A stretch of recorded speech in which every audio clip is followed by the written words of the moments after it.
24 दिसंबर 1999 Kathmandu airport. आज का ये दिन आने वाली 7 काली रातों का आमंत्रण था। दरअसल क्रिसमस की छुट्टियों के चलते नेपाल की सुंदरता को निहार कर अब पर्यटक घर जाने को बेसब्र थे। फ्लाइट IC 814 भी अपने इन यात्रियों को काठमांडू से दिल्ली छोड़ने के लिए उतनी ही उत्सुक थी। देखते ही देखते 176 लोग फ्लाइट में चढ़ जाते हैं। ये सभी तो फ्लाइट में चढ़ जाते हैं, लेकिन एयरपोर्ट पे कुछ अजीब सी चीजें घटती हैं जो इन सभी की आंखों से चूक जाती है। कोई भी सिक्योरिटी स्टाफ फिजिकली चेक करने के लिए नहीं खड़ा था।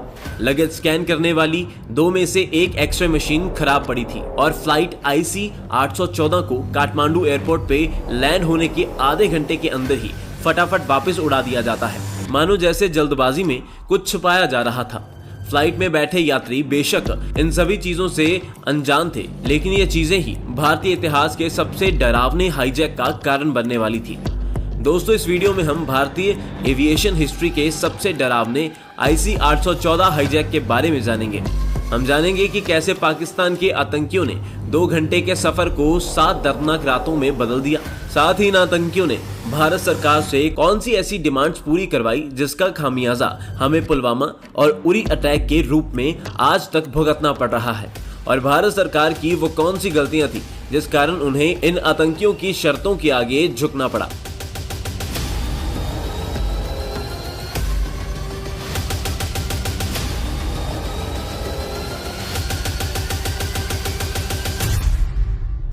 दोपहर 3 बजे पायलट देवी शरण फ्लाइट में अनाउंसमेंट करते हैं और फ्लाइट IC 814 काठमांडू से उड़ान भर लेती है।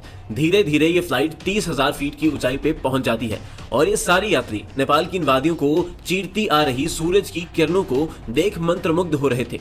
सभी यात्री अपने इस आरामदायक सफर के कारण सुस्ती में बैठे थे और इन सभी के बीच फ्लाइट में अलग अलग सीट पे बैठे 5 आदमी कुछ आंख फिरोली सी करने लगते हैं। दोपहर 4:40 फ्लाइट अब लखनऊ के पास और दिल्ली से सिर्फ आधा घंटा दूर थी। एयर होस्टेस बिजनेस क्लास से शुरू करते हुए हर यात्री को लंच परोसने लगती है। वो इकोनॉमी क्लास में प्रवेश करती है और यहाँ मौजूद यात्रियों को खाना परोसती है। तभी एक आदमी के हाथ से खाना उसके साथ बैठे आदमी पे गिर जाता है। इधर उनके बीच बहस शुरू हो जाती है और उधर फ्लाइट की अलग अलग सीट से 5 लोग उठते हैं और अपने बैग खोलने लगते हैं। इधर एयर होस्टेस उन 2 आदमियों की लड़ाई को सुलझाने की कोशिश करती है और उधर वो 5 आदमी अपने बैग खोलने के बाद उसमें से और कुछ नहीं बल्कि AK-47 निकालते हैं। एक हाथ में बंदूक और दूसरे में हैंड ग्रेनेड पकड़ ये आतंकी अपने मुंह पे मास्क लगा फ्लाइट में हाईजैक का शोर मचा देते हैं। कोई कुछ समझ पाता या करता उससे पहले ही ये अपनी बंदूक यात्रियों की तरफ तान देते हैं और धमकी देते हैं कि कोई भी अपनी जगह से हिला तो ऐसा धमाका करेंगे कि तुम्हारे घर वालों को तुम्हारी हड्डियां भी नसीब नहीं होंगी। सारे यात्रियों को डराने के बाद एक आतंकी कॉकपिट की तरफ चलने लगता है और वहां घुसते ही अपनी बंदूक का बट को पायलट राजेंद्र कुमार की गर्दन पे मारता है और फिर बंदूक पायलट देवी शरण की गर्दन पे लगा के कहता है, फ्लाइट को तुरंत पाकिस्तान की तरफ मोड़। दोस्तों, अभी और इसी पल से ये फ्लाइट उस मौत के कुएं की तरफ रुख मोड़ लेती है जहां से किसी का भी जिंदा बचना लगभग नामुमकिन सा हो जाता है। वीडियो में आगे बढ़ने से पहले इन आतंकियों के बारे में फटाफट जान लेते हैं। दरअसल ये आतंकी पाकिस्तान बेस्ड हरकत उल मुजाहिदीन के आतंकी थे।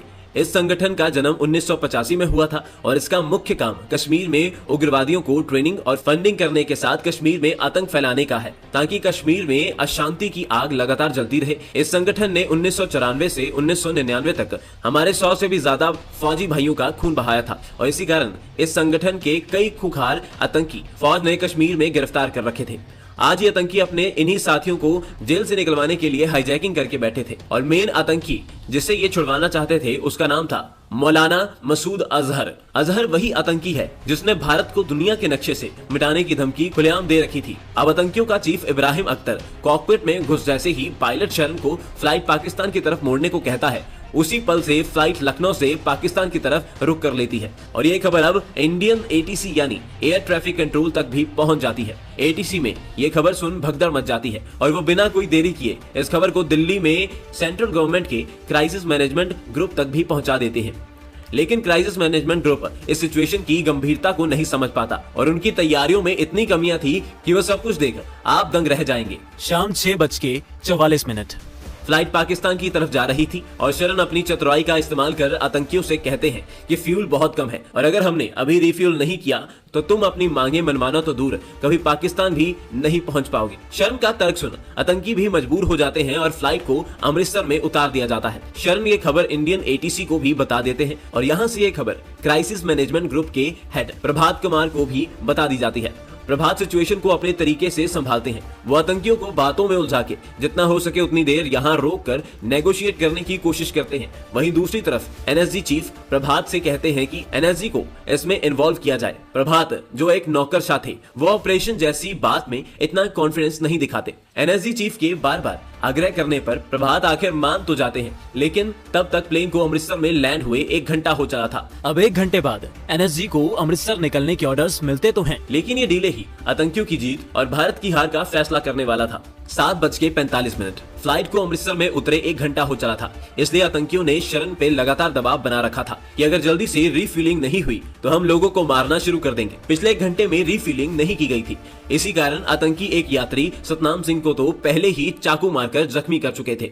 इसी कारण अब शरण इंडियन एटीसी को और ज्यादा आग्रह करने लगते हैं कि तुम्हें हमारे बचाव के लिए जो भी करना है वो जल्दी कीजिए, वरना ये सबको तड़पा तड़पा के मार डालेंगे। अब ये खबर सुन आतंकियों को हल्के में लेने वाले प्रभात को भी सिचुएशन की गहराई समझ आती है। इसी कारण जब तक एनएसजी आती है तब तक के लिए वो पंजाब पुलिस के कमांडोज को रेड करने का ऑर्डर देते हैं। उसी के तहत एक ट्रक प्लेन के आगे खड़ा कर दिया जाता है और इसके बाद 2 आदमी मोटरसाइकिल से फ्लाइट के साइड से गुजरते हैं, जिसे देख आतंकियों को कुछ शक सा होने लगता है। आतंकियों के मन में शक का बीज फूट चुका था और उधर पंजाब पुलिस के कमांडोज को फ्यूल टैंकर के अंदर बिठा के रेड के लिए ले जाया जाता है। इस टैंकर का ड्राइवर कुछ ज्यादा ही तेजी से टैंकर को चला रहा था और जब इसे फोन पे थोड़ा धीरे चलने को कहा जाता है तो पता नहीं क्यों ये टैंकर को अचानक पूरी तरह से रोक ही देता है। पहले मोटरसाइकिल पे 2 संदिग्ध आदमी, फिर टैंकर का अचानक रुकना, ये देख आतंकी पूरी तरह घबरा जाते हैं और बिना कोई पल देरी किए शरण से गुस्से में कहते हैं, भाड़ में गई तेरी रिफ्यूलिंग, अगर जहाज 30 सेकंड में नहीं उड़ा तो तू और ये सारे लोग एक झटके में मारे जाएंगे।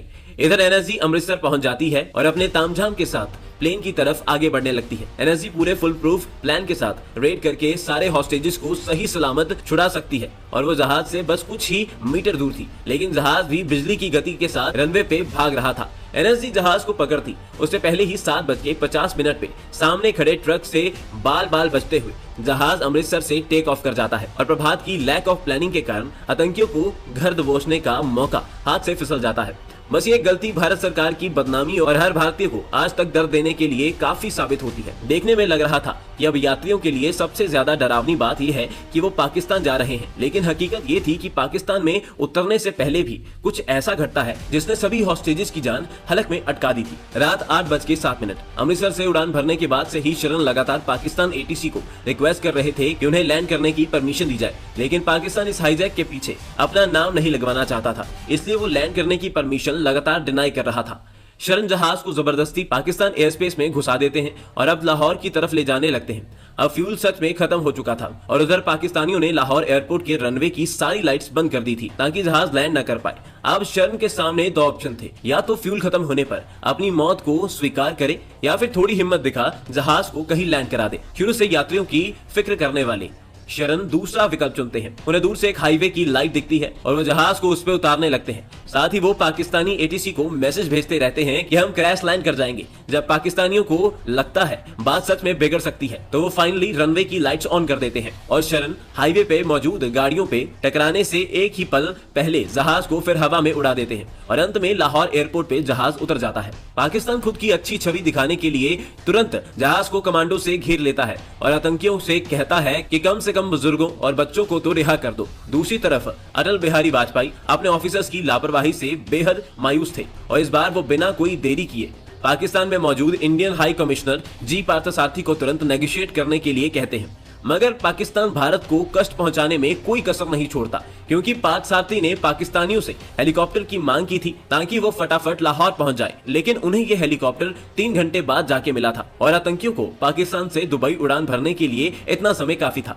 25 दिसंबर सुबह 3 बजे लाहौर में 3 घंटे रिफ्यूलिंग करके जहाज अब अल मिन्हद एयरवेज पे लैंड कर जाता है और दुबई के साथ अच्छे रिश्ते होने के कारण भारत उम्मीद कर रहा था कि शायद उन्हें कमांडो स्ट्राइक करने का मौका मिल जाए, लेकिन दुबई की हुकूमत इसके लिए साफ इनकार कर देती है। दूसरी तरफ जहाज के अंदर यात्रियों की हालत भी कुछ ठीक नहीं थी। पिछले 24 घंटे से आतंकियों ने उन्हें अपनी जगह से हिलने तक नहीं दिया था। किसी ने कुछ खाया नहीं था और इन सब के ऊपर इस समय तक आतंकी एक और यात्री रूबिन कत्याल के पेट में चाकू गोद चुके थे। इसी कारण पूरे जहाज में खून की बदबू फैली हुई थी। भारत सरकार की इज्जत भी फंदे पे लटकी हुई थी, क्योंकि अगर हॉस्टेजेस मारे गए तो सरकार कैसे मुंह दिखाएगी। इसलिए भारत सरकार लगातार यूएई पे डिप्लोमेटिक दबाव बना रही थी। इसी के चलते दुबई की हुकूमत फाइनली 27 हॉस्टेजेस को आतंकियों के चुंगल से आजाद करवा लेती है। एक तरफ इस खबर से हर भारतीय खुश होता है और भारत सरकार कुछ चैन की सांस लेती है कि आतंकी अब इस जहाज को और कोई नहीं बल्कि तालिबान कंट्रोल्ड अफगानिस्तान में ले जाने का फैसला कर लेते हैं। इस खबर ने हर भारतवासी के चेहरे का रंग एक झटके में उड़ा दिया और इंडिया में ऑफिसर्स भी जल्दबाजी में हाथ पैर मारने लगते हैं। दरअसल उस समय अफगानिस्तान और कुछ नहीं बल्कि धरती पे आतंकवादियों के लिए जन्नत समझा जाता था, जहां यूएसए का टिकना भी मुश्किल होता था। अब इस हाईजैक के वो पल शुरू होने वाले थे जिनका अंदाजा बुरे सपनों में भी लगाना थोड़ा मुश्किल होता है। 26 दिसंबर सुबह 8 बजे इंडियन गवर्नमेंट की लाख कोशिश के बाद भी दुबई से यह जहाज उड़ान भर लेता है और कंधार में लैंड कर जाता है। यहाँ से वो 5 दिन शुरू होते हैं जो यात्रियों के लिए मौत से भी बदतर साबित होते हैं। सबसे पहले तो कंधार में जहाज के उतरते ही उसे चारों तरफ से तालिबानी आतंकवादी घेर लेते हैं। वो रॉकेट लॉन्चर, आर्म्ड आतंकियों के अलावा टैंक्स तक इस जहाज के इर्द गिर्द लगा देते हैं। तालिबान का संदेश साफ था कि अगर भारतीय कमांडोज ने ऑपरेशन करने की हल्की भी कोशिश की तो उनका सामना आतंकियों से नहीं बल्कि पूरी एक फौज से होगा। ऑपरेशन का विकल्प पूरी तरह खारिज करने के बाद अब इंडियन गवर्नमेंट नेगोशिएट करना ही सही समझती है और इसके लिए भारत सरकार के सबसे बेस्ट 4 ऑफिसर्स को चुना जाता है और इसका नेतृत्व अजीत डोभाल कर रहे थे। कंधार पहुंचते ही डोभाल इन आतंकियों की डिमांड सुनते हैं तो उनके पैरों तले मानो धरती ही खिसक जाती है।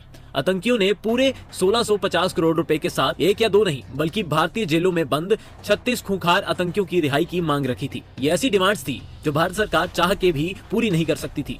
यहाँ से भारत सरकार को अमृतसर में हुई अपनी गलती का पछतावा शुरू होता है, क्योंकि एक तरफ आतंकियों की डिमांड्स पूरी नहीं हुई तो सारे यात्री मारे जाएंगे और दूसरी तरफ भारत में लोग लगातार सरकार के विरोध में धरने दे रहे थे। ये सब तो फिर भी सहा जा सकता था, क्योंकि यात्रियों के साथ जो जहाज में हो रहा था वो किसी नर्क में रहने से कम नहीं था। ये नेगोशिएशंस 5 दिन तक चलती है और आतंकियों ने यात्रियों की आंखों पे पट्टी लगा नीचे मुंह करके बैठने का हुक्म दे रखा था। वॉशरूम की बुरी हालत थी और खाना तो इन्हें पूरे दिन में मुश्किल से एक बार नसीब हो रहा था। इन सब के ऊपर जो हर थोड़ी देर में आतंकवादी मारने की धमकी दे रहे थे, उससे यात्री जिस तरह से मानसिक तौर पे टूट चुके थे उसका तो कोई हिसाब ही नहीं था। लेकिन अब जो हुआ उसने तो कभी ना भरने वाला जख्म ही दे दिया।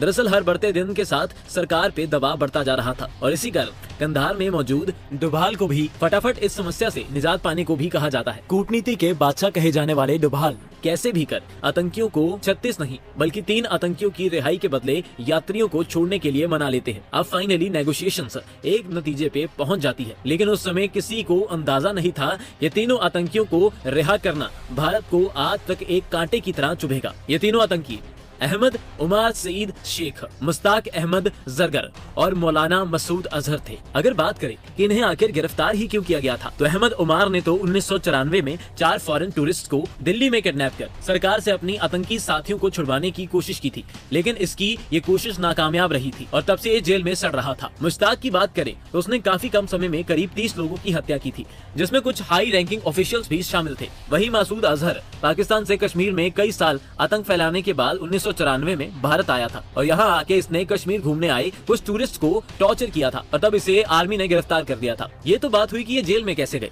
लेकिन जो इन्होंने जेल से बाहर निकल के किया वो इससे भी डरावना था। अहमद उमार ने जेल से रिहा होने के बाद साल 2002 में अमेरिकन पत्रकार डैनियल पियल की गर्दन रोंद कर हत्या की थी। साथ ही ये वही आतंकी है जिसने 26/11 मुंबई हमले के दिन आतंकियों को फोन पे लगातार गाइड किया था। मुश्ताक अहमद जरगर ने जेल से निकलकर अल उमार मुजाहिदीन नाम के आतंकी संगठन की शुरुआत की। ये संगठन खालिस्तानी दंगों को हवा देने और कश्मीर में आतंकी हमले करने में सबसे आगे रहता है। इसी संगठन ने 2019 में हमारे 5 सीआरपीएफ जवानों की जान ले ली थी। इसी दहशत के चलते 2022 में भारत सरकार ने जरगर को वांटेड टेररिस्ट की सूची में डाल दिया था। ये सब कम थे कि मौलाना मसूद अजहर ने तो जेल से निकल भारत को खून के आंसू रुलाने की ही कसम खा ली थी। सबसे पहले वो साल 2000 में जैश ए मोहम्मद आतंकी संगठन को जन्म देता है और फिर अजहर के नेतृत्व में ही जैश ए मोहम्मद ने 14 लोगों को मारने वाले 2001 के पार्लियामेंट अटैक, 40 सीआरपीएफ जवानों को मारने वाला 2016 का उरी अटैक, 2019 में 17 फौजियों को मारने वाला पुलवामा अटैक और इन सब के ऊपर 174 लोगों की जान लेने वाला 26/11 को अंजाम दिया। फाइनली 31 दिसंबर 1999 को तीनों आतंकियों को पाकिस्तान बॉर्डर पे छोड़ दिया जाता है और उधर सारे यात्रियों को भी आजाद कर दिया जाता है। सबसे हैरान करने वाली बात ये थी कि पांचों आतंकियों को भारत के हवाले करने की जगह तालिबान के आतंकवादी इन्हें पाकिस्तान के क्वेटा शहर में छोड़कर आते हैं और इससे साफ हो जाता है कि पाकिस्तान ही इस हाईजैकिंग के पीछे था। हाईजैकिंग के कुछ सालों बाद अजीत डोभाल ने भी खुलासा किया कि वो आईएसआई की ही सपोर्ट थी, जिसके कारण ये आतंकी अपना मकसद पूरा कर पाए। दोस्तों, कुछ इस तरह हमारी सरकार की कमजोर तैयारियों के कारण हमें आतंकियों के सामने झुकना पड़ा। लेकिन इस हाईजैक से एक बात ये बेहतर हुई कि इसके बाद आज तक भारत की कोई भी फ्लाइट हाईजैक नहीं हुई है और इन 5 आतंकियों का चीफ इब्राहिम अख्तर भी साल 2022 में पाकिस्तान में अज्ञात लोगों के द्वारा मौत के घाट उतार दिया गया था। दोस्तों, आप कमेंट सेक्शन में हमें बताइए कि क्या इंडियन अथॉरिटीज को 1994 में ही जब ये आतंकवादी पकड़े गए थे तभी मौत के घाट उतार देना चाहिए था ताकि हाईजैक जैसी कोई प्रॉब्लम ही नहीं आती, या फिर उनको जेल में बंद रखना ही सही निर्णय था? आप इसका जवाब हमें कमेंट सेक्शन में जरूर दीजिएगा।